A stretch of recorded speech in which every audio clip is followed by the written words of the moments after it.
Prav lepo pozdravljeni na delavnici o užitnih divjih rastlinah v sklopu letošnjega mednarodnega festivala alpskega cvetja v Bohinju.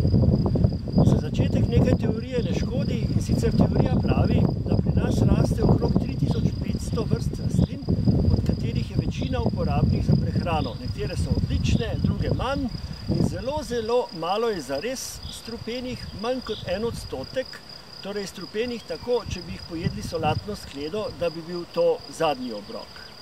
Sicer pa pri nabiranju užitnih divjih rastlin ni druge, kot da jih poznamo, tako rekoč vsako osebno, nekaj je tudi izjem in se potem veselo lotimo precej divje in vsekakor zelo krepčilne kulinarike. Tako da lahko začnem z eno rastlino, ki jo vsi poznamo, raste povsod in je odlična, pripravljena na kakršenkoli način. To je kopriva. Čisto navadna kopriva, pravzaprav sta koprivi pri nas dve, velika in mala. Tole je velika, njen vršiček, in nabiramo prav takele vršičke.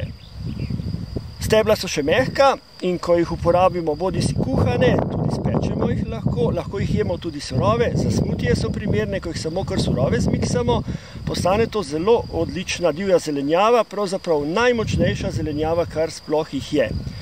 Koprive lahko jemo tudi surove in to kar na terenu. Ko polomimo tele žgalne laske, ki so na spodnji strani, takole bolj na hitro se jih dotaknemo, tako da preveč ne žgejo, v tem primeru mene prav nič zdajle, je pa res, da sem že nekoliko odporen. Potem tele poganke kar pomečkamo v roki, torej med dlanema, in ko polomimo laske, lahko koprivo pojemo z golimi usti. Nič ne peče, nič ne žge. Tako da na ta način pripravljene, se upravičujem, ker bom zdaj malo s polnimi usti kopriv govoril, na ta način lahko potem koprive uporabimo tudi surove, tako solati. Vse drugo, kar pa zmeda kot koprive, ker je že nekaj takega, pa niso koprive, ker so to mrtve koprive. Tako ime so dobile zaradi tega, ker so po obliki listov podobne pravim, torej pekočam koprivam, torej velika kopriva in mrtva kopriva. Prvi del imena pa zaradi tega, ker ne žgejo. Koprivam niso sorodne, temveč so sorodne materini dušici, timijanu, dobri misli in podobnim začimbnicam. So pa tudi vse po vrsti užitne. Pri nas jih je več vrst. Tole je lisasta mrtva kopriva, ki tule nekje, samo da jo najdem, tudi cveti. Takole izgledajo cvetovi. Temno rožnati. In kot rečeno, vse mrtve koprive so užitne, nekatere cvetijo bele, druge rumeno, tudi bolj rdečkasto, vendar imajo izjemno močan okus po gobah, po zemlji, pa tudi grenke postanejo hitro med rastjo, zato jih uporabljamo mlade.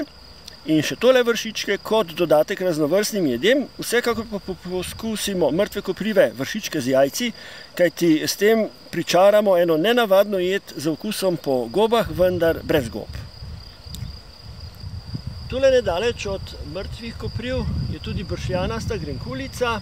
To je njim sorodna rastlina z vonjem podobnim meti in je odlična začimbnica za juhe različne, tudi govejo, sicer pa pražena z jajci. Zelo krepka jed, pa tudi posušena in za čaje, sicer zdravilna rastlina proti težavam z dihali. Zraven je pa šarman.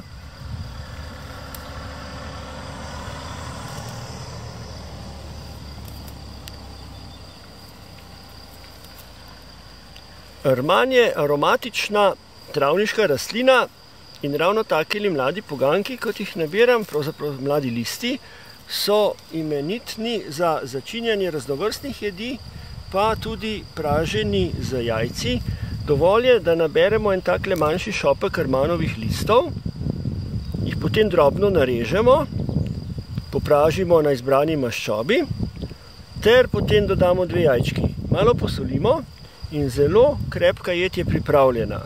To je sicer tudi zelo enostaven način, kako pripravljati različne travniške rastline, ki so bolj močnega okusa, ali pa tudi šparglje in druge take rastline, kajti v kombinaciji z maščobami in beljakovinami se njihove trpke in pa grenke sestavine precej omilijo, okus postane ne le zelo prijeten, ampak prav poživilen in takšna je tudi hrana. To namreč velja za večino jedi z užitnimi divjimi rastlinami. To je zelo krepčilna hrana, ki nas poživlja, daje moč, da se sploh počutimo še bolj pri sebi, pa tudi povezani z naravo.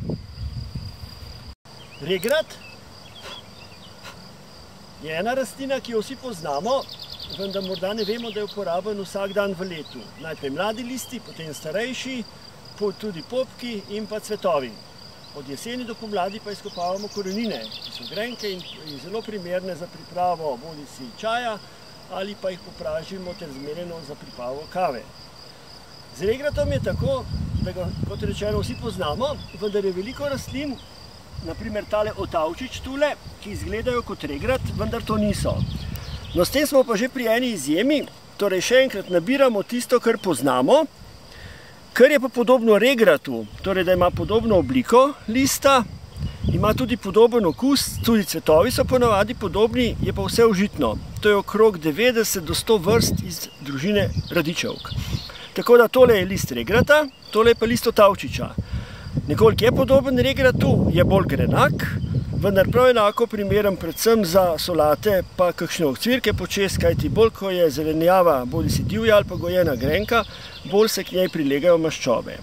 Torej še enkrat, regrat in sorodstvo so izjema glede poznavanja in nabiranja rastlin. Nabiramo sicer tisto zares, kar poznamo po imenu priimku, tako rekoč čisto dobesedno, vendar karkoli je podobno regratu in je tudi grenko in ima vsaj malo belega mlečka, ko trgamo list, je uporabno za prehrano.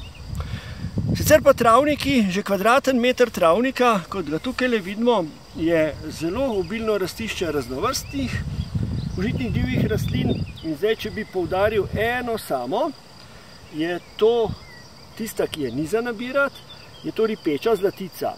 Ravno tako zelo znana rastlina, nekateri travniki so prav vsi rumeni od nje.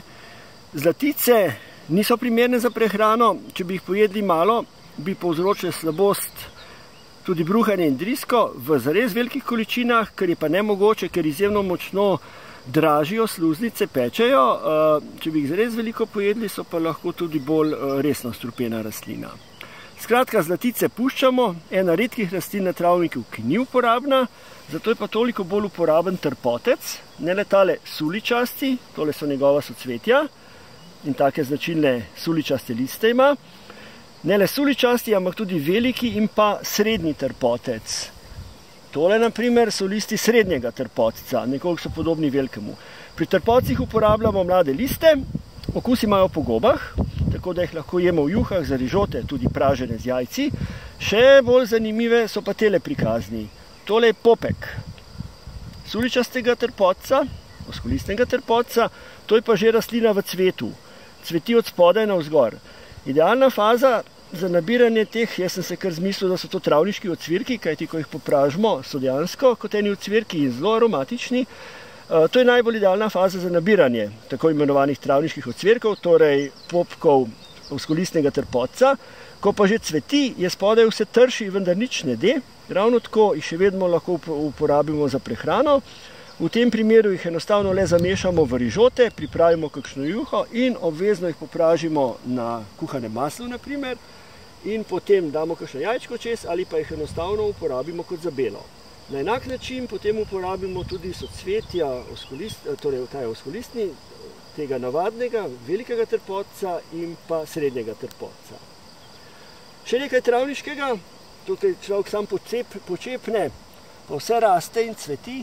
To je čisto navadna črna detelja. Črna zato, ker so cvetja potem, ko odcvetijo, potemnijo in postajajo tako rjavo črna. Vse detelje so užitne, vendar so njihovi listi precej čvrsti, tako da jih uporabljamo kot dodatek, predvsem solatam in pa cvetove za okraševanje. Kar se pa cvetov tiče, je pa tule zraven mene prav prvak, ne le cvetlične prehrane oziroma tudi travnikov, to je kozja brada. Tole je popek in ta popek ima še mehko steblo, tako da ga odtrgamo tam, tako podobno kot šparglje nabiramo, ga upogremo, kjer nekoliko močneje pritisnemo in se še odtrga. Ima obilen bel mleček, ki na zraku poremeni, potem pa porjavi. Je sorodnik regrata, vendar ni prav nič grenak. In teli popki so odlični kar surovi ali pa prav kratko popraženi na maščobi ali pa kratko skuhani v sopari, nekaj izbranega olja počez in odlična travniška delikatesa je pripravljena. Je pa zanimiva potem tale travniška kozja brada, torej še en popek, da cveti le sredi dneva, torej cveti ves dan, vendar cvetovi so odprti le sredi dneva, te dva sta že zaprta. Ko jih razpremo, vidimo noter rumeno barvo in tudi takeli pol zaprti cvetovi in pa tudi odprti so ravno tako primerni za prehrano. Ja, še travniška kadulja je tule, sorodnik žajblja. Je precej grenka, sicer bi lahko, predvsem za frtalje, torej jajčne jedi, uporabljali takele mlade liste, ki pa so, kot rečeno, precej grenki, torej maščobe zraven pa kakšno jajce, medtem ko za okrasne in za okusne namene pa uporabimo takale socvetja. Enostavno tako, da cvetove takole osmukamo stebelj in jih potem potresemo, predvsem po kakšni solati, zamešamo v namaze ali po kuhari zelenjavi oziroma na kakršen koli jih uporabimo za okras. Če jih pa kuhamo, pa izgubijo tako barvo kot pa del okusa. Kot rečeno, je sorodnica žajblja, tale travniška kadulja z drugačnim, manj izrazitim okusom, vendar zelo primerna kot travniška začimblica.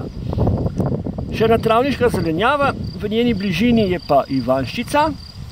Ivanščice so znane marjetice v narekovajih, ki rastejo po travnikih. Tudi marjetice rastejo po travnikih, vendar so manjše. Ivanščice so zanimive potem, da za prehrano lahko uporabljamo njihove mlade poganke, popke, tele lahko vlagamo v kis, cvetove pa za okras, precej čvrsto osredje imajo, vendar nič ne de. Skratka, ivanščica je povsem užitna rastlina. In še nekaj travniškega, tukajle je njivsko grablišče, tole je tale socvetje, ki je užitno, vendar je dovolj grenko, da ga uporabljamo le za okraševanje jedi, pa še to v bolj zmernih količinah. Hmelj je rastlina, ki ima rada bolj vlažne kraje, vendar se rad znajde tudi na takih krajih, kjer je več vlage v tleh, bolj stran od vodotokov. Sicer je pa najbolj veliko ob rekah pa stoječih vodah. Takole izgledajo njegovi listi, je vzpenjalka s takimi 5 krpatimi listi, ima hrapavo steblo, ko ga potipamo. Zanima nas pa zaradi pogankov. Takele mlade poganke nabiramo, ker se še enostavno odlomijo. Izgledajo na prvi pogled tako nekako bolj kot šparglji. In se jih da pripraviti tudi podobno kot špargle. Tudi surove lahko narežemo v solate, medtem ko najbolj izzivalni so pa že s svojimi oblikami. Ko jih naberemo, primerno velik šop, pač izgledajo že takole kot eni špageti, jih le še skuhamo v sopari in začinimo oziroma dodamo tem divjim hmeljevim špagetom, kar bi sicer dali na zelenjavo. Je bil pa to zelo cenjena zelenjava že v času antike, v pivovarstvo so pa njegova soplodja, tisti storški, prišli šele pred kakšnimi 1000 leti. Skratka, odlična zelenjava, zelo primerna za povsem prijetne jedi tudi za nekoga, ki divje hrane sploh ni vajen. Suha rastišča, takole med Skalovjem, in teh rastišč v Bohinju ne manjka, tudi v obeh dolinah, so nekaj povsem drugega kot travniki. Tu najdemo drugačne rastline, toploljubne in take, ki se zadovoljujejo z malo vode, čeprav je pa ena rastlina, in to je pokalica, tule raste, ki jo srečamo tudi pogosto na travnikih. Pri pokalici nabiramo takele mlade poganke, ki imajo okus po mladem grahu. So odlični kar surovi v solatah, onstran zahodne meje jih zelo cenijo v paštah in pa rižotah, torej malo jih ravno podušimo na maslu in pripravimo omako za testenine. Tako da to je zelo okusna in uporabna, ne le travniška, ampak splošno razširjena rastlina. Pogosto jo najdemo tudi ob robu makadamskih cest in kot tule vidimo na prav sušnem rastišču pod Studorjem. Bolj značilna rastlina takih rastišč je pa tale dišeči čudež in to je sicer kraški šetraj. Kraški šetraj je sorodnik vrtnega šetraja s približno enako močno aromo. Je trajen grmiček, tole vidimo solanski, take vejce, poganki prav vejce so. In kar pri šetraju, pri tej divji začimnici nabiramo, je zdaj v tem času spet mladi poganki, kot sem prej pokalico nabral, ki so čudovito aromatični, bodi si uporabljamo sveže ali pa posušene.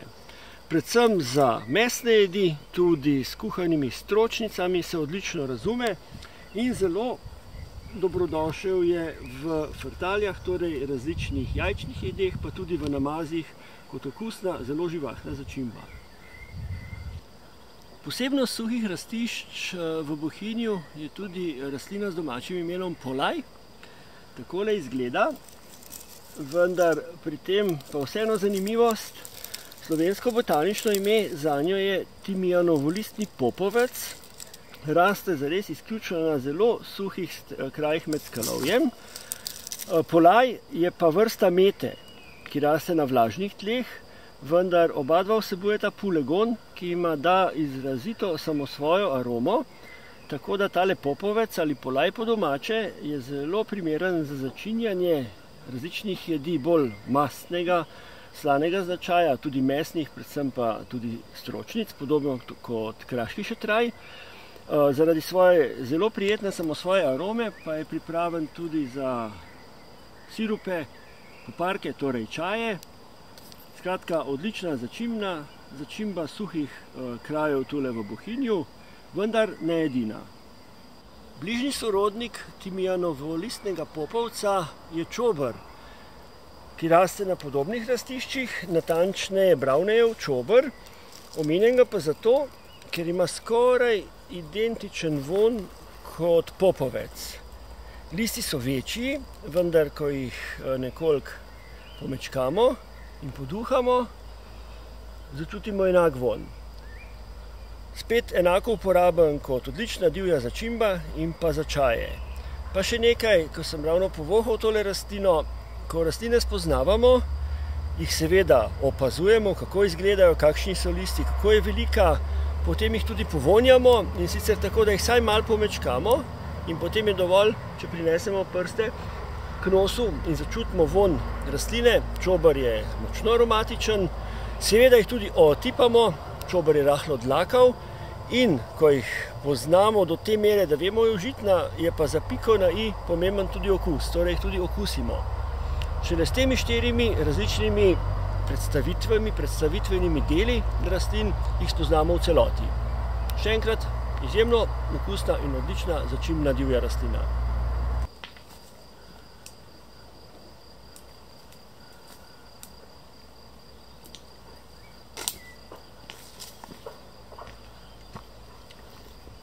Tole, kar zgleda pa kot en česen, ni nič drugega kot divji luk.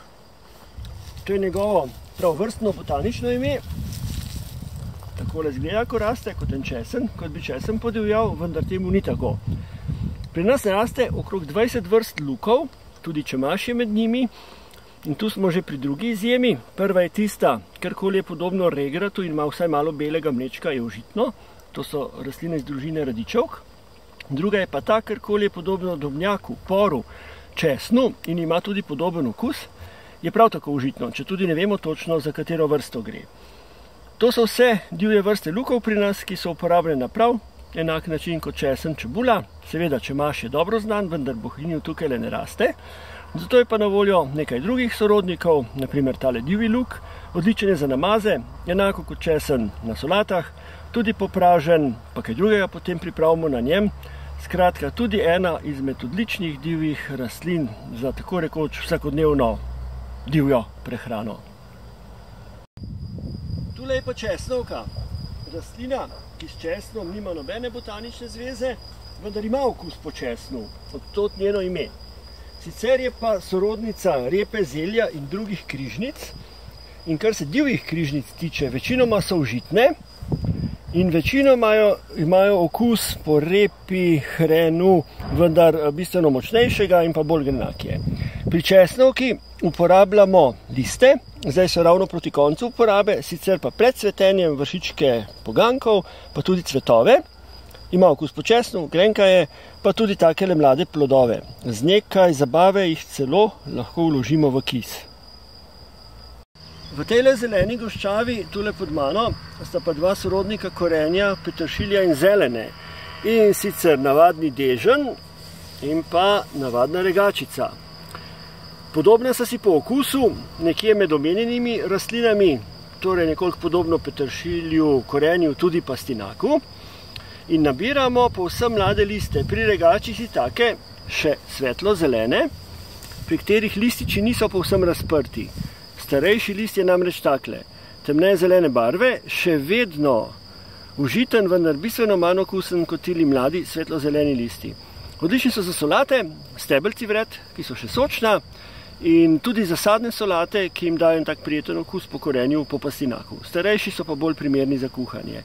Dežnovi listi so pa mladi takile, bolj dlakavi in s podobnim okusom kot regačica. Tole je še en mlad dežnov list. Tudi stebla oziroma pecli so uporabni, le da so precej vlaknati, tako da jim z nožem odstranimo vlakna. Obe dve vrsti regačica se pomotoma imenuje kot plevel, kajti zares lahko močno razraste tako bolj zanemarjeno ali pa ne dovolj primerno oskrbovano njivo oziroma vrt. Po drugi strani je pa to užitna rastlina. In zanimivo je, da so skoraj vsi pleveli užitni in vsi po vrsti bistveno bolj hranilni kot gojena zelenjava, kajti užitne divje rastline v povprečju nekje vsebujejo 3 do 4 krat več vitaminov in rudnin kot gojene. Poleg tega vsebujejo še eterična olja s številnimi bioaktivnimi snovmi in druge sestavine, zaradi katerih so dobesedno super hrana. Tole je pa ena rastlina, na katero velja posebej opozoriti, ker je z njo prišlo do več zastrupitev že v zadnjih letih pri nas, tudi smrtnim izidom. Gre za jesenski podlesek, ki izgleda takole. Ljudje ga zamenjujejo s čemažem. Le kako? Ko je podlesek mlad, izgleda takole. Več listov je med sabo ovitih že pri tleh, recimo to je zemlja, in takole raste tudi med čemažem. In kdor ne nabira pozorno ter dobesedno kosi z rokami ali enostavno po šopih nabira, se lahko zgodi, da je nekaj listov vmes. To še ni tako hudo, povzroči slabost in bruhanje. Ena takale rastlina, kot je tule ali pa dve, sta pa že dovolj za smrt odraslega človeka. Seveda, da nima vonja po čemažu in čemaž ima za razliko od njega, vsak list ima svoj pecelj. To je njegova značilnost, medtem ko pa podlesek, ki ga otrgamo pri tleh, bodi si ko je mlajši, ali pa zdaj vidimo, da ima stebelce in več listov. Ožji so, temneje zeleni zgoraj, bolj svetlo zeleni spodaj in kot rečeno nobenega peclja. Tako da previdnost pri nabiranju čemaža vsekakor velja, še najprimerneje pa je, da dobro poznamo podlesek, pa tudi šmarnico, ki je podobna čemažu, vendar ima steblo, pa tudi čmeriko. Čmerika ima rebraste liste in ravno tako nobenega peclja na njih. Rastišča ob vodah, torej tik ob vodah, ob rekah in potokih, so tudi zanimiva divje užitna zgodba zase. Veliko užitnih divjih rastlin raste tu okoli in tukaj tik ob ribnici je grenka penuša. Ima takele nazobčane deljene liste, cveti belo. Njen okus je pa zelo podoben okusu vodne kreše, katere sorodnica je. Odlična je za namaze, če jo pa kuhamo, izgubi svoj okus, tako da je najprimernejša za uporabo v surovem stanju, pa za solate seveda. No, med njo pa tudi raste ena ljubiteljica vlažnih tal, to je pa dolgolistna meta. Ena izmed divjih vrst mete, ki je manj prijetno aromatična kot gojene sorte, vendar ravno tako uporabna. Tudi kot začimba, narezana, kot začimni dodatek solatam, namazom, pa tudi pražena z jajci. Verjetno je ni bolj nerazumljene rastline, kot je tale japonski dresnik, med katerim stojim. Velja za invazivno rastlino, razširja ga izključno človek, zelo se je razširil ob rekah, kjer so ga svoj čas načrtno sadili, kjer lepo utrjuje brežine. Pri nas je zelo razširjen, posebej v vodotokih pa na kmetijskih zemljiščih in je odlična užitna rastlina, zdravilna pa tudi medonosna. Zanimivo je, da eno izmed starih imen v Bohinju je resmanov plevel, ker so ga pri resmanu v Ribčevem nasadili kot okrasno rastlino. In ta veličastna okrasna rastlina je leta 1847 dobila zlato medaljo na kmetijskem sejmu v Utrechtu kot najbolj obetavna nova okrasna rastlina. In ena sadika je stala približno toliko kot 150 sadik hortenzije. Ljudje so ga takrat zavzeto sadili po vrtovih kot novo izjemno lepo in posebno okrasno rastlino, potem je šel pa po svoje.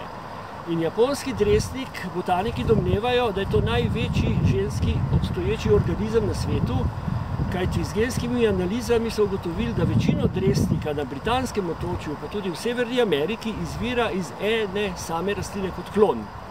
Zanimivo je, da se dresnik pri nas ne razmnožuje semeni, ampak izključno vegetativno, torej s korenikami, s podzemnimi stebli. Še bolj zanimivo je pa to, da poleg japonskega dresnika pri nas rasteta še sahalinski in pa češki dresnik. Prva dva omenjena, torej japonski in sahalinski, se razmnožujeta vegetativno, češki je pa nastal v Evropi s križanjem teh dveh vrst in tudi tvori semena. Tako da nekaj botanične zmešnjave okrog dresnika, vendar naj to divje kulinarike ne moti. Zdaj je komaj kaj uporabno za prehrano. Takele vršičke, ko so še mehki, stebla mehka, bi lahko skuhali in pripravili podobno kot blitvo ali pa kot špinačo, vendar s tem primeru z opozorilom, da je precej močnega okusa, je pa sorodnik špinače namreč. Zelo užitni in uporabni so pa povsem mladi poganjki, bolj zgodaj spomladi. Takrat jih pripravimo surove v solati, lahko jih polnimo, ko so votli, in si privoščimo kakšne takšne nenavadnosti, kot je dresnikova marmelada. Pripravimo ga podobno kot rabarbaro, ki je sorodnica dresnika, torej tudi za zavitke, pite in pa podobno. Skratka, to je še druga plat dresnika, ki je večinoma znan kot invazivna rastlina, po drugi strani ima pa tudi svoje zelo dobrodejne lastnosti in še enkrat razširja ga nihče drug kot človek. Še ena ljubiteljica vlažnih rastišč je tale lepotica, trpežna srebrenka je njeno ime, čudovito diši, prav za dišeče cvetlične aranžmaje, pa tudi za suhe. Njeno sorodnico, enoletno srebrenko, poznamo iz aranžmajev suhega cvetja zaradi njenih srebrnih velikih ploščatih plodov.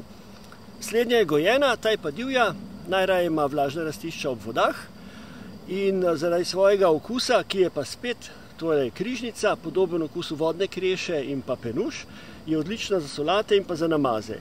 Listi so že precej grenki, razen povsem mladi, to so ravno tako primerni za prehrano. V telem obdobju zdaj pa izstopa s svojimi dišečimi in okusnimi cvetovi. Še enkrat zelo primerna za namaze in pa solate. Prav zraven nje je pa ena rastlina v povezavi z aspirinom.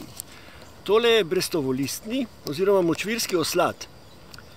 Ta je dal ime aspirinu, kajti za aspirin so nekdaj pridobivali izhodiščno spojino salicilno kislino iz te rastline, ki jo vsebuje, in potem dodali acetilno skupino in dobimo aspirin, acetilsalicilna kislina. Ima zelo zanimiv okus, tako da je v malih količinah uporaben za začinjanje jedi, tudi za pripravo čajev. In zakaj aspirin? Staro latinsko rodovno ime oslada je spirea.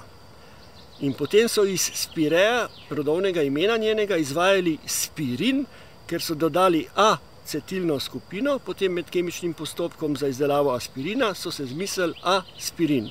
Tako da v prvi osebi rastlina, ki je botrovala imenu aspirina in nenazadnje tudi podobno učinkuje, zaradi salicilne kisline učinkuje protivnetno, proti glavobolom, kot začimba pa, kot omenjeno, je bolj uporabno v malih količinah zaradi njenega intenzivnega in samosvojega okusa.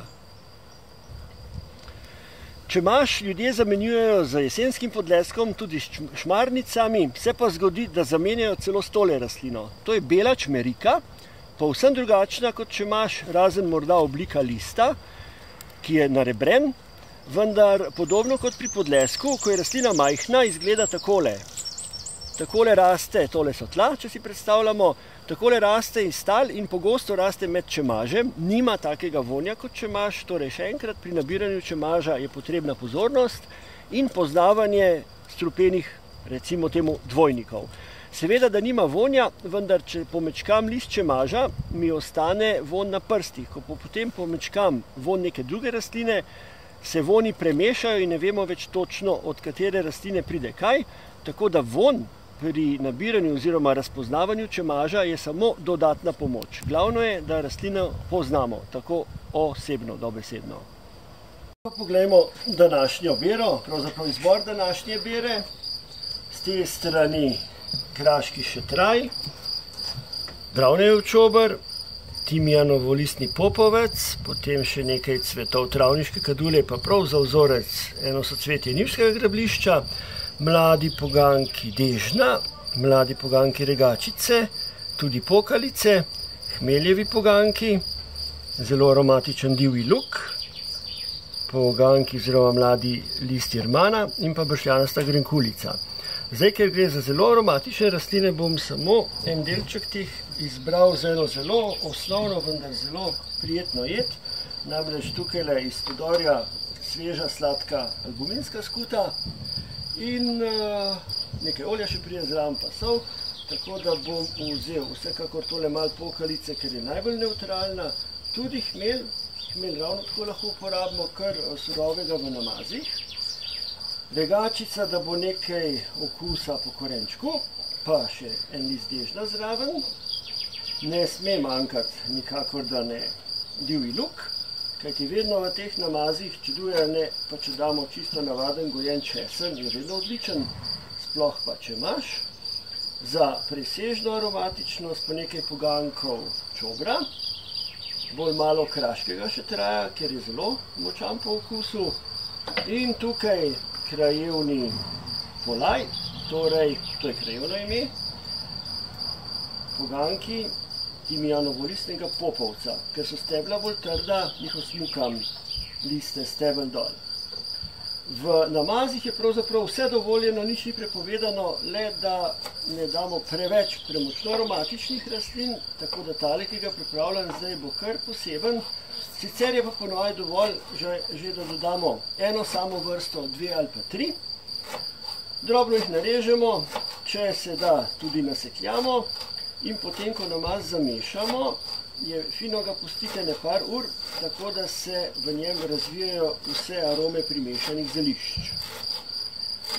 V namaz potem pride še nekaj oljčnega olja za mazljivost in okus, pa nekaj soli. Potrebna pa niti ni, kajti vse te divje rastline so tako močno založene z rudninami, da so jedi z njimi že na nek način kar osoljene, če temu tako rečem. Takole nekaj oljčnega olja, če gre malo več.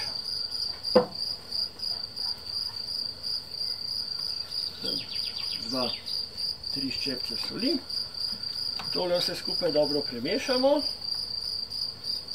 in ponudimo s čemerkoli že. Ponavadi je to kruh, vendar da ni vedno samo in edino kruh, tudi skuhano zelenjavo gre zelo v redu, ali pa enostavno s koščki surove zelenjave, zdaj odvisno kako mazljiv namaz naredimo. Tale je za skutek je bolj groba, tudi sam bolj v koščkih, vendar vseeno.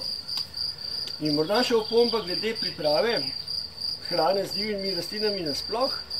Gre za divjo zelenjavo in divje začimbe, ki jih pripravljamo prav nič drugače kot sicer, gojeno zelenjavo, le da v jedi vnesemo nekaj popolnoma novega in drugačnega, česar nismo ponavadi vajeni. Tako da pripravljamo tako juhe kot omake, skuhamo divjo zelenjavo kot blitvo ali pa kot špinačo, odlična je tudi za zelenjavne zavitke, pa seveda na solate ne pozabimo. Kdor ima rad smutije, je pa to zelo enostaven način, kako zaužiti prav vso divjo moč rastlin v kar surovem stanju. Takole in kos polente, ravno primerno količino skute zelišči, pravzaprav bolj kot le namaz, in seveda prijeten divji tek. In na zdravje za zdravje.